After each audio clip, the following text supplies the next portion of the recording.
Hello and welcome to Cartoonist Kayfabe. My name is Jim Rugg. I'm Ed Piscor. Before we begin today's video, I want to let everybody know we do have a Cartoonist Kayfabe Patreon for you now. And the highest level, the King Kayfaber level of our Patreon, are watching this video record right now live in our chat room, going back and forth with some of them before we hit the record button. So we encourage you to check out our Patreon, see what level works for you, and join us there for all kinds of perks, including getting these videos ahead of the general population out there. I will also remind you that we are working Cartoonist, and the way we keep our lights on is by selling our books. So Ed has Red Room gearing up for a third season, but 2 trade paperbacks out and available now. Hip Hop Family Tree, celebrating its 10th anniversary this year. X-Men Grand Design, WYSIWYG, add those to your collection if you haven't already. I have Hulk Grand Design, the oversized collection coming soon. Street Angel, Deadliest Girl Alive, and Princess of Poverty, and the Plain Janes. So again, if these are missing from your shelf, pick them up now before they go out of print, because, boy, the way print is today, that can be expensive. But we are going to talk today about Jack Kirby's Dingbat Love. This book came out recently from Tomorrow's Publishing. They do a bang-up job. Super excited to actually dig into this and share it with everybody, because one of the great things of the current comic book publishing landscape is that we are able to see artist editions. We're able to see original art that was never published. It feels like so much of this stuff we have access to now, it really is like a dream time as a comics fan. And man, this book epitomizes where we're at in a lot of ways, and with the great Jack King Kirby at the centerpiece. So what this focuses on are magazines that he was doing whenever he leaves Marvel at the end of the 60s and goes to DC. A couple of those came out in the Days of the Mob and Spirit World, one issue of each of those. But there was much more planned, and DC pulls the plug on them before most of them come out. So we're going to see what those books were inside of here, as well as Dingbats of Danger Street, his last Kid Gang comic, I guess, and one of the weird genres from the Golden Age. Attempts to revive it in the 70s. One issue of that is published, but a couple are created. So we're kind of going to go through DC's in a way, pulling the carpet out from under Jack Kirby before he even gets started on that great 70s run at DC Comics. So before you even crack open the book, published by Tomorrow's, a bunch of DC comics that they paid for. Oh, yeah. And never put out. If you ever needed evidence that DC Comics is not a book publisher and doesn't care about that, they are just the holders of 100-year-old licenses, this would be Exhibit A. Like, you're sitting on a gold mine of Kirby artwork for 50 years, and you're not doing anything with it.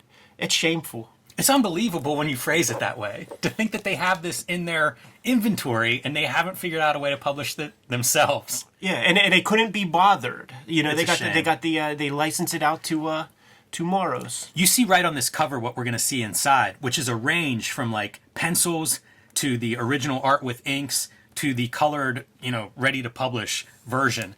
And let's dig in and start going, because this really is a showcase for the eyeballs. And you see right away the original art on display. This book is full of it. There's a lot of, I'm going to say, research material, but really it's in the form of these kinds of forewords and introductions and different people that were there or part of it, like Mark Evanier.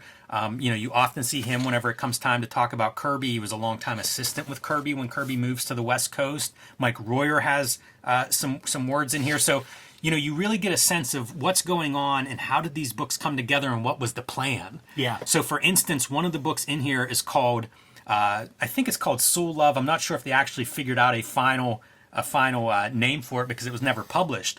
But one of the things that happens as DC starts to really warm up to this concept, Kirby suggests to them, an older, middle-aged or older Jewish man is not the guy to be creating this book. Like, if this is the direction you want to go, you should hire some upcoming young African-American creator to oversee this book.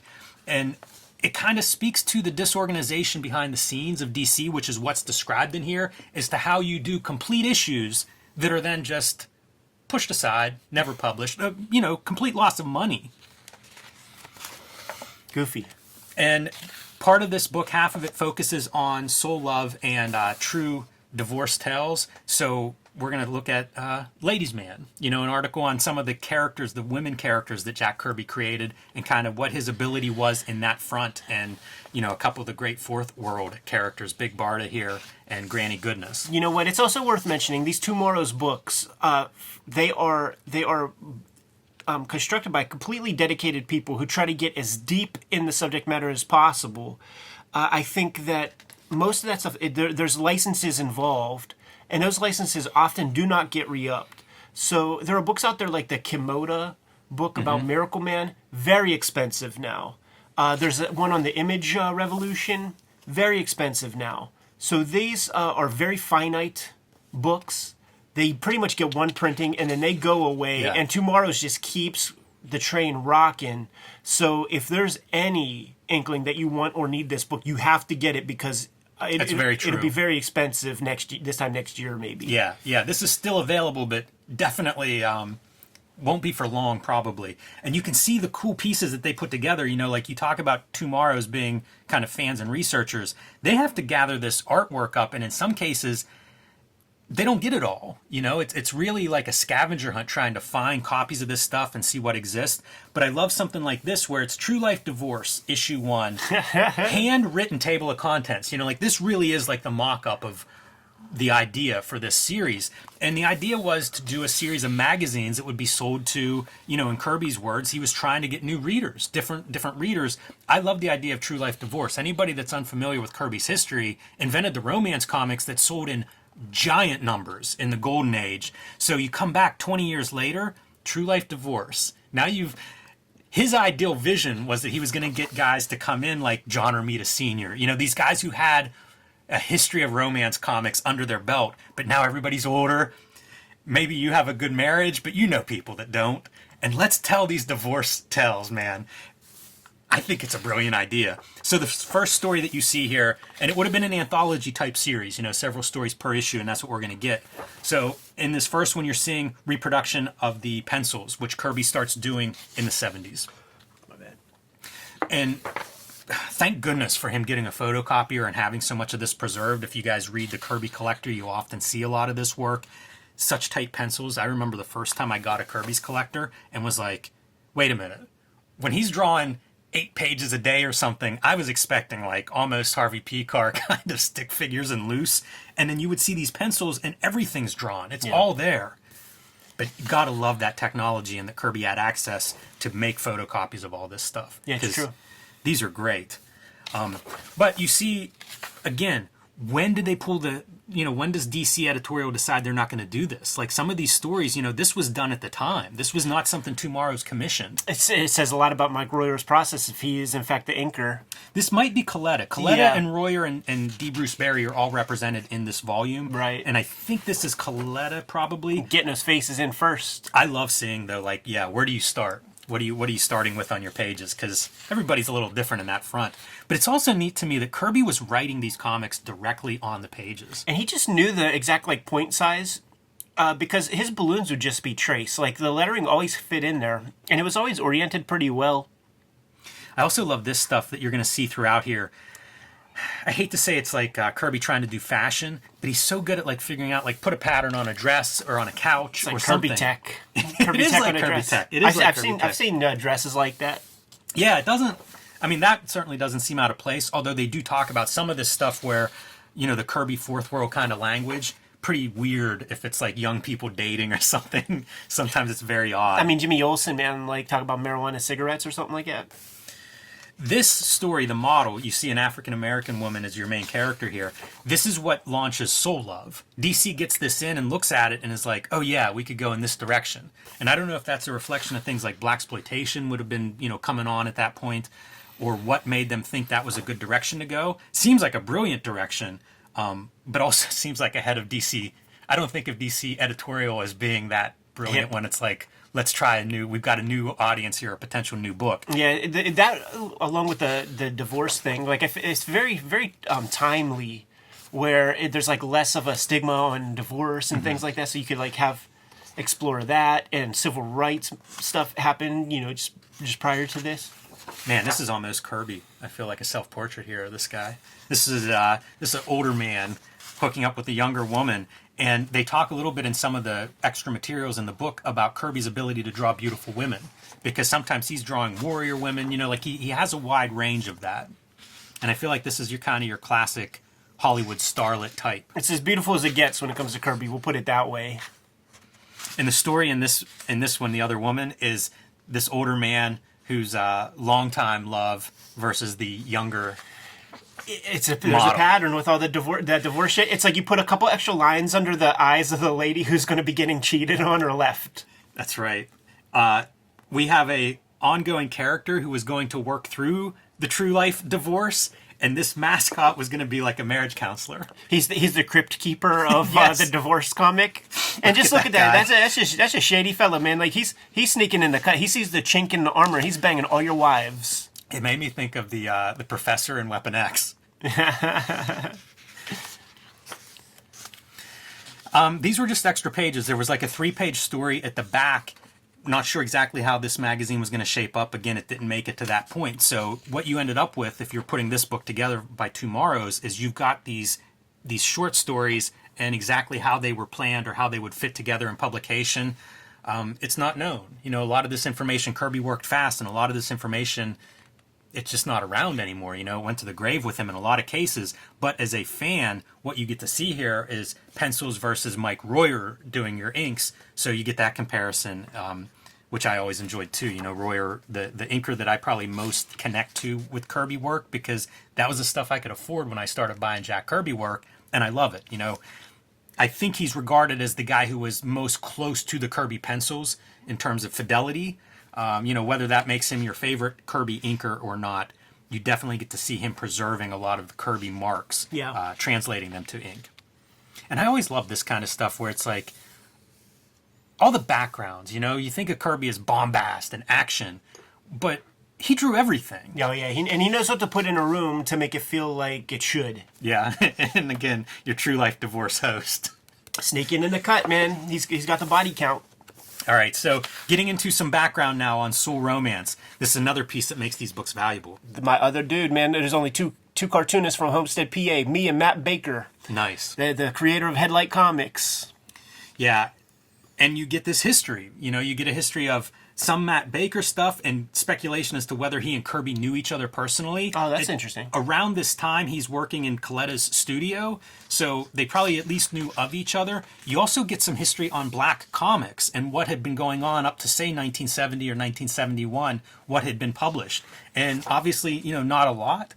And then we get this kind of development, right? So mock-ups of what Soul Love may have looked like, some of the Kirby, like, washes, putting together a possible cover mock-up, and then ultimately they enlist Alex Ross to do what would be, this is essentially like an issue, you know, so they're putting together from the pieces what this might look like if it were a real issue. And up to this point, we have either matte coat or uncoated paper. Now we're going to go glossy, because the idea is this would have been a magazine. Yeah. You know, a high-end glossy magazine sold on the newsstands, and that's what you get. You switch paper stocks. And listen, Alex Ross is a business. See, he is an institution.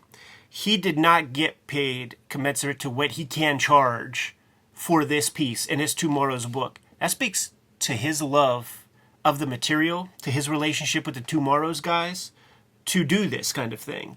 You know, he took a pay cut, in a substantial one, I'm sure, to do that. And it just speaks to his reverence for Jack Kirby. Absolutely. I can't say enough about this kind of thing, though, being in the middle of this book, where it's like suddenly we've got a glossy magazine to really illustrate what this might have been like. You know, what the plans were for this. And one of the things I love is the lack of borders.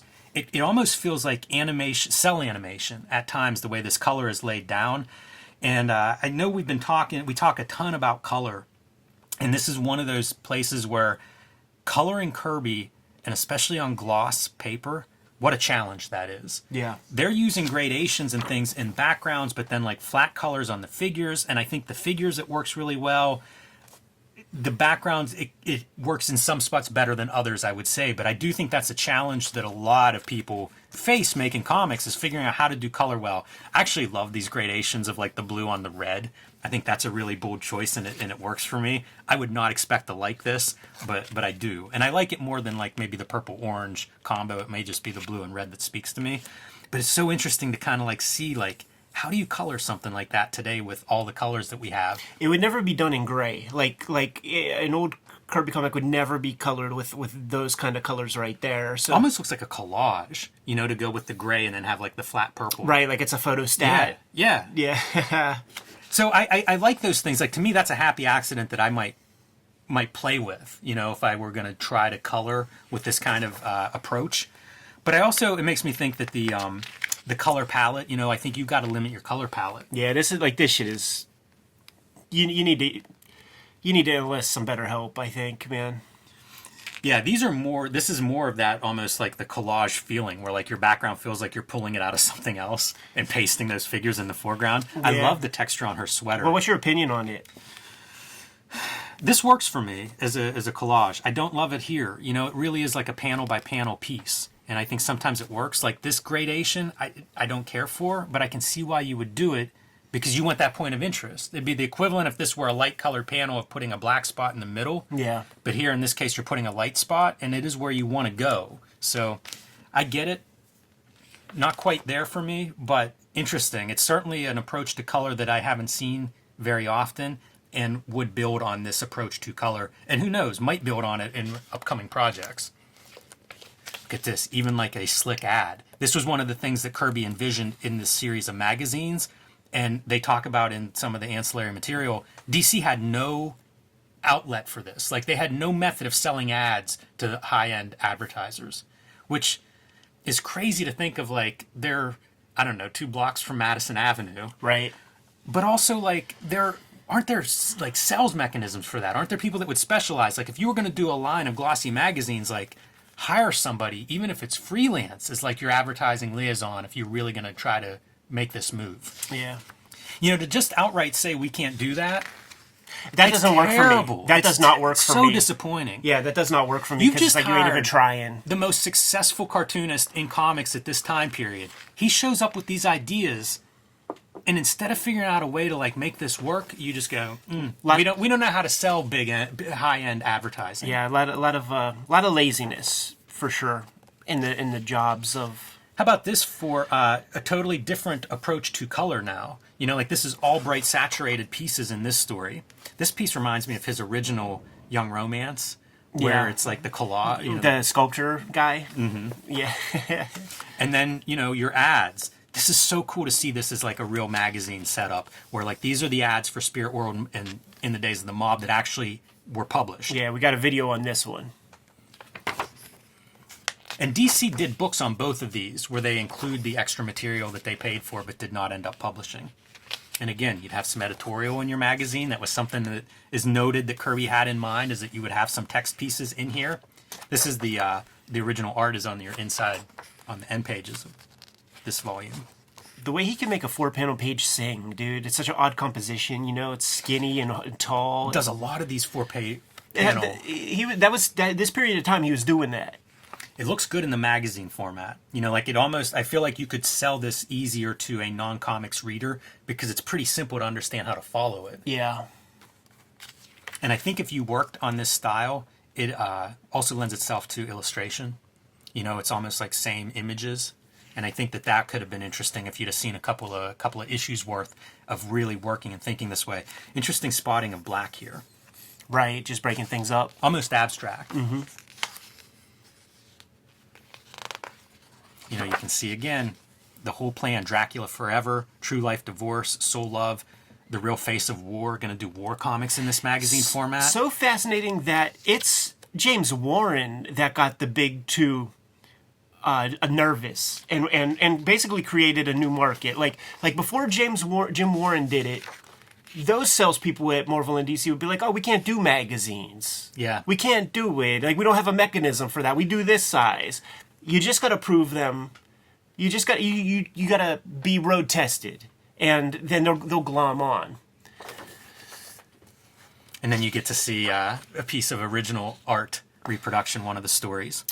See, I was going to say this, man, looking at the stuff, because like the faces did not look Kirby-ish, and you can see right here that they got the Infantino Raiders or somebody to like redraw these faces. That ain't Kirby. No, and they mentioned that in this extra text stuff that goes with this, that his faces were very realistic, and they actually had their bullpen go over them and sort of comic book them up. It's so funny. They say they're just not realistic. He draws eyes far apart, and they look crazy. Like that sounds propagandistic, man. Show me the realistic Kirby faces. Yeah, they talk that it's greater variety of faces too. Yeah. So I think that he was probably very conscious of this idea of like he's going to draw African American characters as this, again, as he calls himself, an old Jewish guy. So I think that he was looking a little bit closer at references for faces.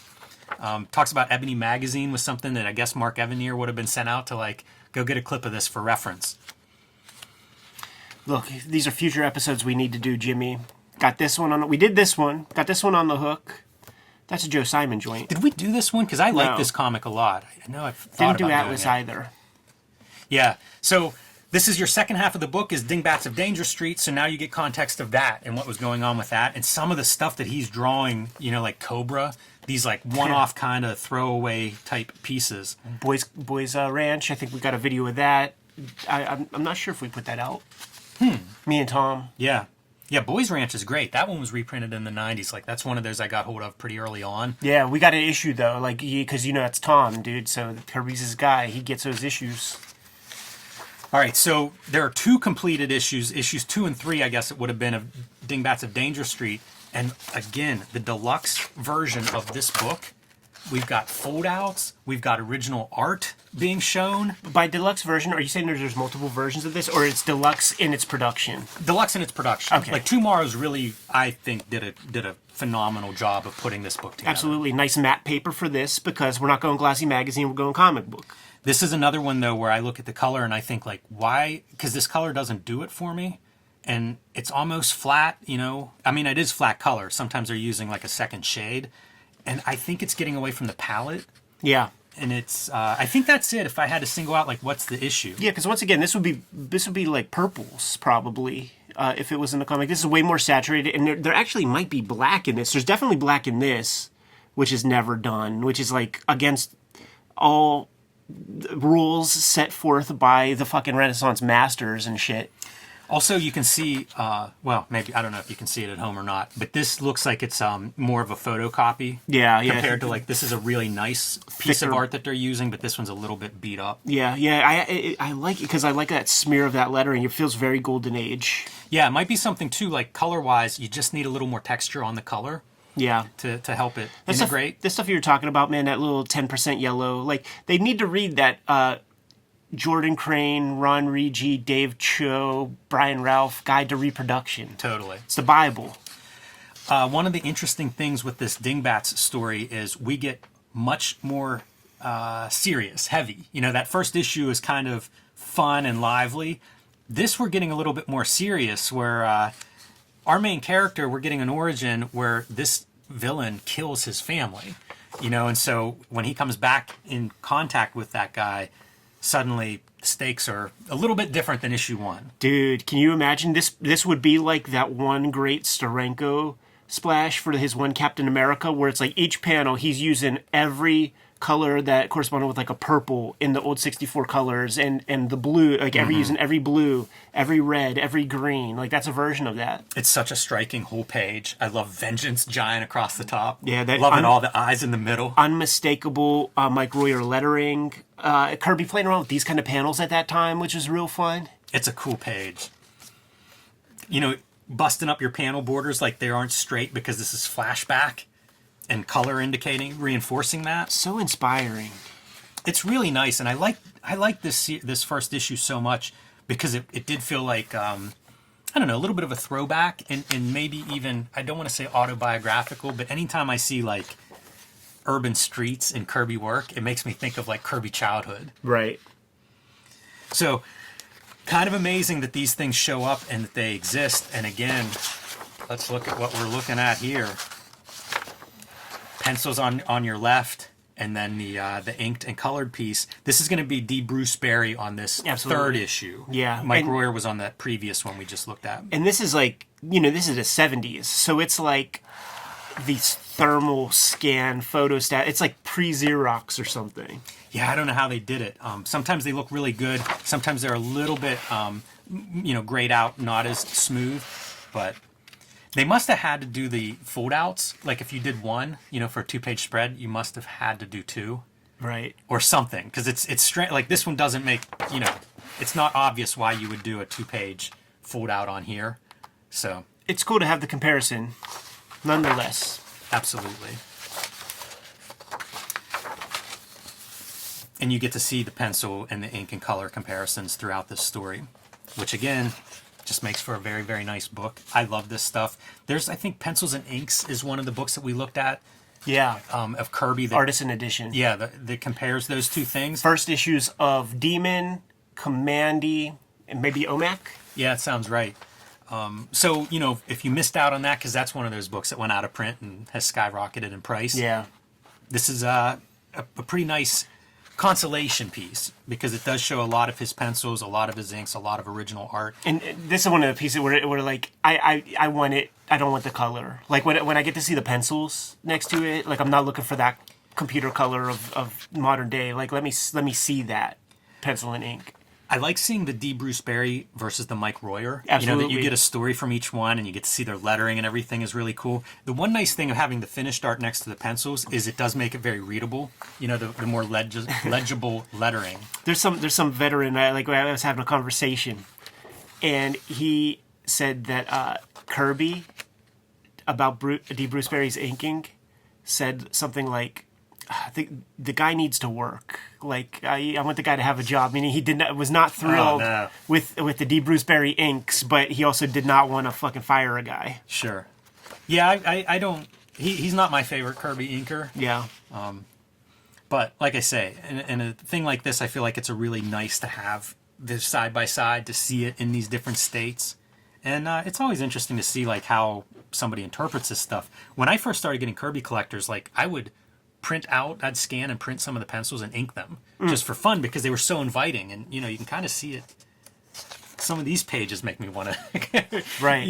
His pencils are so inviting. I think for an inker, I'm surprised inkers weren't just lined up waiting to be like, yeah, let me line up for Dingbats of Danger Street 3. Here's a question, people, and put something in the comments if you know the deal, because this is DC Comics and shit. Did Joe Hubert ever ink a piece of Kirby? And if so, tell us what that is, because I would be so curious about that tandem. Hubert with his very organic, speedy line, like what would that look like on a Kirby? I want to see that. I would too. He has such a distinct ink line. He does. Hubert. It becomes his. It's very drawn, which would be neat to see on Kirby stuff. Exactly. Kirby's pencils are so much more stylized than I ever expected. Like seeing the first time I saw a Kirby pencil, it really blew me away. Steve Sherman was another assistant to Kirby in this era. So again, kind of like recalling what he remembers from this era, which again, well done Tomorrows of like really creating a snapshot of what this stuff is. What do people remember of what it was, what the aspirations were for it, what the circumstances were, why it didn't come together. And then Tomorrows, man, sometimes I think they're underappreciated. You see underappreciated. How much work they do. These American comic book chronicle books that cover like decades, these are great. I think there were some in our library is how I ended up reading a few of them. They're so much fun, and they go all the way up into the 90s. And man, like the 80s, if you love like indie comics and stuff, they're great. They're awesome. They go from golden age to, basically the end of the century. Tomorrows is one of those great publishers that, I bet with the way that they set things up, I bet everything makes some money, but there's no gangbuster. And these are books that are so good for the culture of comics, but it's esoteric. Like, you got to be deep. And I'm just so thankful that they, put their money where their fandom is and realize this kind of stuff. Yeah, it feels like they're really a when you think of fandom, like keeping a lot of comics history before it became accepted on a wider basis, Tomorrows is sort of the legacy of that. Yeah, they really maintain this stuff and they track down the stuff that, man, I didn't know any of this. All of this is new to me, and I scratched my head, man. True Life Divorce seems like it would have been a hit. Super fun, man. I know that I'm scooping this one before the recording day is done. This feels like a Kayfabe Effect book. Oh, totally. And once again, those tomorrow's books, once they're gone, they're gone. There's never a second printing. Yeah. Pick it up. Try to get those old Kirby collectors. You'll see. Kayfabers, if you want to mitigate that kayfabe effect, join our Patreon at the highest level, and you are watching us record this video right now. Dozens and dozens of people in that chat room right now who are also priming us for big interviews that we are doing after our recording sessions, and they are getting the videos before anybody else. But there are several ways to support the channel. Jimmy, tell the people what books you got out. Buy our books. My latest, Hulk Grand Design, will be in comic shops in February, and I cannot stress enough, pre-order that one, reserve your copy, because it is selling fast on Amazon. It was a #1 bestseller last weekend. Thank you all for that. But if you want a copy, I would say reserve that, let your store know sooner rather than later. Street Angel Deadliest Girl Live and coming soon Princess of Poverty and the Plain Janes also available from me. You can join me on patreon.com/JimRugg to see lots more of my comics and art in progress. You can download out of print zines and mini comics there. And one of my recent posts, get into my recent batch of oil paintings for those who are curious. So please join me there. Red Room Crypto Killers issue #1 is being solicited in your comic shops right now. It's the 2023 round of Red Room comics. They're going to come out on a monthly basis over the course of 4 months, and you can get the trade paperbacks on the racks right now. There are the Antisocial Network trade paperback and Trigger Warnings on the stands right now. Hip Hop Family Tree celebrating its 10-year anniversary this year. X-Men Grand Design is out in the wild, and the occasional WYSIWYG you might discover. Grab those comics, support the channel. Hit up my Patreon, and you could read the serialized Red Room comics before they hit paper. Linktree in the description below this video to get to all those destinations. Jimmy, tell the people what else we have. Subscribe to the Cartoonist Kayfabe newsletter at the links below this video. You can also find Cartoonist Kayfabe t-shirts, merchandise, stickers, mugs, fanny packs, and more at our spread shop. That link is also below this video. Another great way to support the channel. Give them those marching orders. We'll be on our way. Make more comics.